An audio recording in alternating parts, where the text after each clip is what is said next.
Oh, what's this now? Quite a collection you've gathered. Now what would an adventurer like yourself be doing with such a random bunch of ragtag character depictions? Oh, let me add to the pile.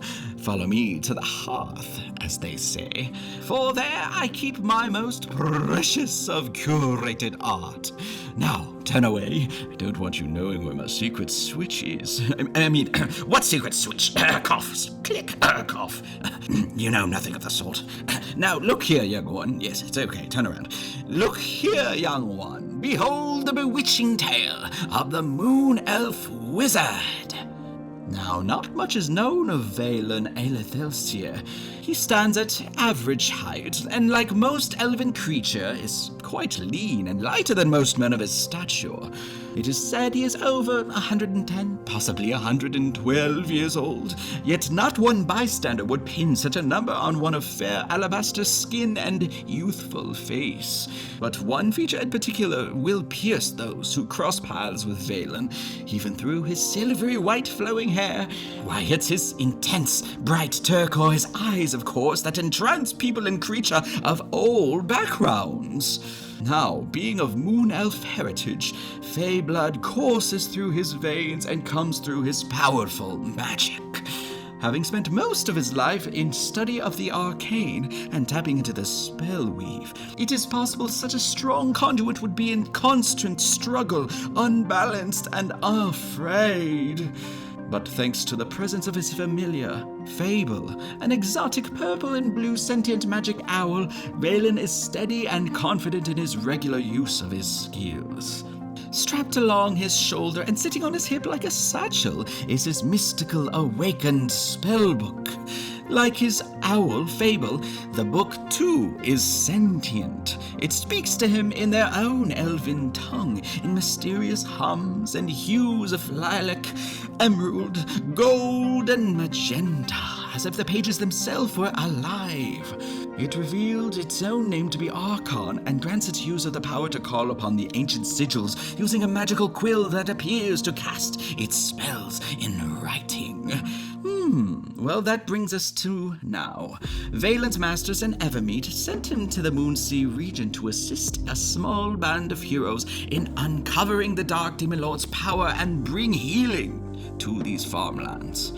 This being his very first mission abroad, he was quite unsure of what to expect from these new lands and monsters and men, other than what his masters and his talking spellbook could teach him. Luckily for him, getting to the party was the easy part. As soon as he received word of his mission, his masters opened a portal that dropped him right at the feet of Evangeline Vigorous, Fenrir Longclaw, Strazalot, and Willow Tinfellow. Now, you've heard of the madman's ranting prophecy as told by many a tavern keep, I'm sure. But afterwards, the group searched the lands for clues which brought them through a hidden trapdoor, throwing them into an ancient sacred ground below the farms. Oh, the forgotten temple of the Fairy, of course. Carefully traversing the deadly halls, they finally came across a summoning ritual in which a high elf named Supremus was bringing forth a great demon Goristraw. A grueling battle nearly claimed their lives, but they managed to survive as the Goristraw was sent to another plane at the very last second. But tragedy would still struck the adventurers as Evangeline fell victim to a poisonous gas spewed by a previous monster. As her body lay lifeless on the ground, Vaylun, the Moon Elf Wizard, knelt down and tried everything he could in his power to save her, yet to no avail.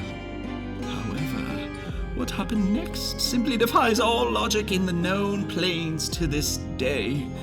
As Vaylun held the dying Evangeline, a piece of his soul left his very body and entered into the slain cleric.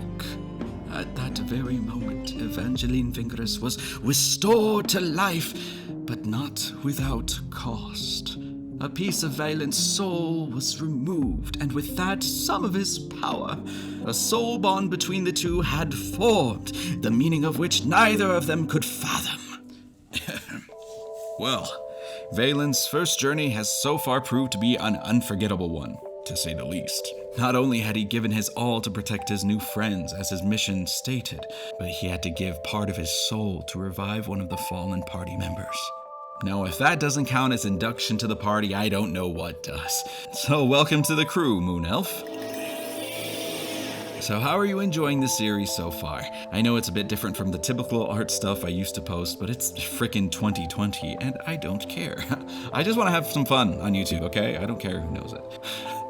As always, I take care of creating the custom art for these original characters, and if you'd like to commission your own piece for your own original character, hit me up on Patreon, as patrons get the first dibs and priority for custom art.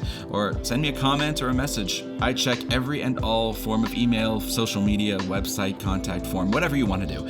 Thanks so much for watching. I appreciate you. This adventure's not done yet. There's still one very mysterious being out there in the far corners of the world. One last shadow to uncover. Subscribe to see who it is. See you next time.